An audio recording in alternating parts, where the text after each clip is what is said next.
दशहरा से जुड़ी दिलचस्प कहानियां।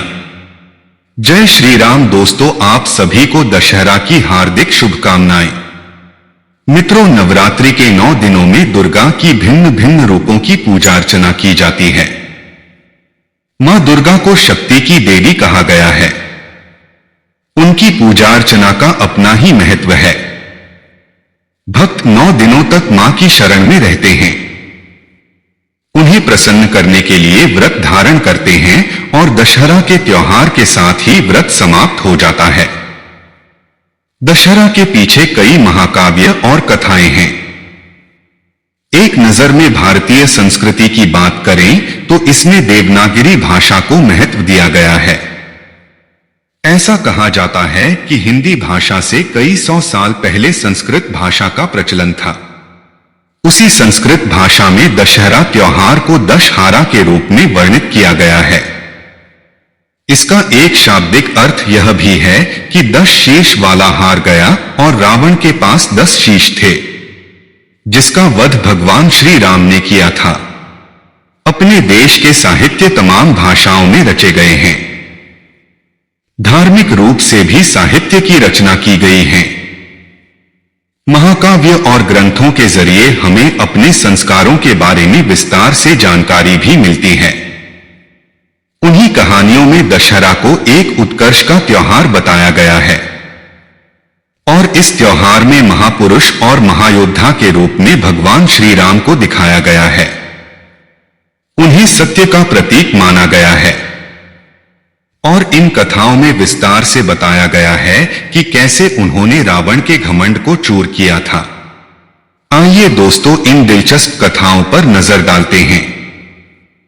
इससे पहले अगर आपने अभी तक वीडियो को लाइक नहीं किया तो वीडियो को लाइक करें और चैनल को सब्सक्राइब भी करें।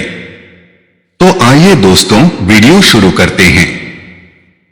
दोस्तों, इस त्योहार का प्रतीकात्मक मूल्य हिंदू महाकाव्य रामायण में निहित है, जिसके अनुसार भगवान राम ने लंका के राजा रावण को मार दिया था क्योंकि उसने भगवान श्री राम की पत्नी देवी सीता का अपहरण किया था। इस ग्रंथ में भगवान श्री राम को आदर्श पुरुष बताया गया है और ऐसा माना जाता है कि वे सर्वगुण संपन्न थे। ऐसी विशेषता एक मनुष्य के भीतर मिलना मुमकिन नहीं है।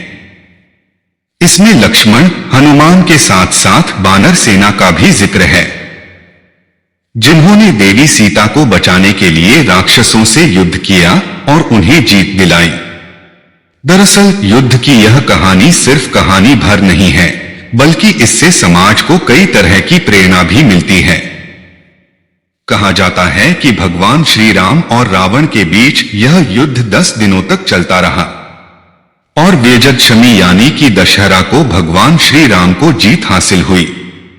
एक कहानी यह भी है कि एक बार इस युद्ध के दौरान ऐसा हुआ कि रावण की शक्ति ज्यादा प्रभावशाली दिखाई दी, तो उस समय भगवान श्री राम ने आदि शक्ति की पूजा की और इसके बाद से तमाम देवी और देवता उनके साथ युद्ध में शामिल हुए। जीत के इसी उत्सव को पूरे देश में दशहरा के रूप में मनाया जाता है और देश भर में रावण, उसके भाई कुंभकर्ण और पुत्र मेघनाद के पुतले को जलाया जाता है। एक अन्य पौराणिक कथा के अनुसार भगवान ब्रह्मा जी ने महिषासुर को वरदान दिया था कि कोई भी हथियार उसका कुछ नहीं बिगाड़ सकता है। उसने इसका फायदा उठाया और वह देवलोक में देवताओं पर भी अत्याचार करने लगा। इसके बाद भगवान विष्णु ने देवताओं को शक्ति की देवी भगवती दुर्गा का आह्वान करने की सलाह दी। उसके बाद देवताओं ने प्रार्थना की, जिसके बाद भगवान शिव के हृदय से एक दिव्य चमक की उत्पत्ति हुई और जिसके बाद तमाम देवताओं के शरीर से दुर्गा के रूप में भगवती अवतरित हुई। सिंह पर सवार देवी दुर्गा ने तमाम राक्षसों का संहार किया और अंत में विजय हुई। नवरात्रि के 9 दिनों में उन्हीं दुर्गा के 9 रूपों की पूजा की जाती है और 10वें दिन दशहरा को पूरे उल्लास के साथ मनाया जाता है। एक दूसरी कथा के अनुसार जुए के खेल में अपना सब कुछ हार जाने के बाद पांडवों को 12 वर्ष का वनवास और 1 वर्ष का अज्ञातवास दे दिया गया। अंतिम वर्ष में जब उन्हें अज्ञातवास में रहना था, तब उन्होंने अपने हथियारों को एक शमी वृक्ष की जड़ों में छिपा दिया और वेश बदलकर राजा विराट के राज्य में रहने चले गए। इसी बीच कौरवों ने राजा विराट के राज्य पर हमला बोल दिया, जिसकी वजह से पांडव योद्धाओं ने अपने हथियार फिर से निकाल लिए। यह युद्ध उस लंबी कड़ी का एक हिस्सा था जिसने महाभारत नामक महायुद्ध की भूमिका तैयार की।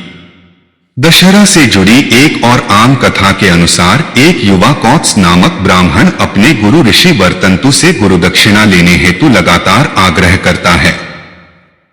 उसके गुरु वर्तंतु ने उससे 1400 लाख स्वर्ण सिक्के मांगे। कौत्स ने राजा रघु से इस बाबत मदद मांगी, लेकिन तब तक राजा रघु उनका सारा कोष दान में खत्म कर चुके थे। तब राजा रघु ने धन देवता कुबेर से मदद मांगी। कुबेर ने राजा रघु की मदद की और वृक्ष के इर्द गिर्द स्वर्ण सिक्कों की वर्षा करवा दी। राजा रघु ने इस सारे बरसे हुए धन को कौत्स को दे दिया और कौत्सा ने पूरा धन गुरु के चरणों में अर्पित कर दिया। तब गुरु ने मांगी हुई दक्षिणा ही अपने पास रखी और बाकी कौत्स को लौटा दी। इस धन को अयोध्या की प्रजा में बांट दिया गया। इसी वजह से आज भी दशहरा के मौके पर शमी वृक्ष के पत्ते बांटे जाते हैं। दोस्तों, आशा करता हूं कि आप सभी को यह वीडियो पसंद आई होगी। वीडियो को एक लाइक जरूर करें। आज के वीडियो में बस इतना ही। अगले वीडियो में मिलते हैं। तब तक के लिए आप अपना ख्याल रखिएगा। वीडियो को अंत तक देखने के लिए आप सभी का धन्यवाद।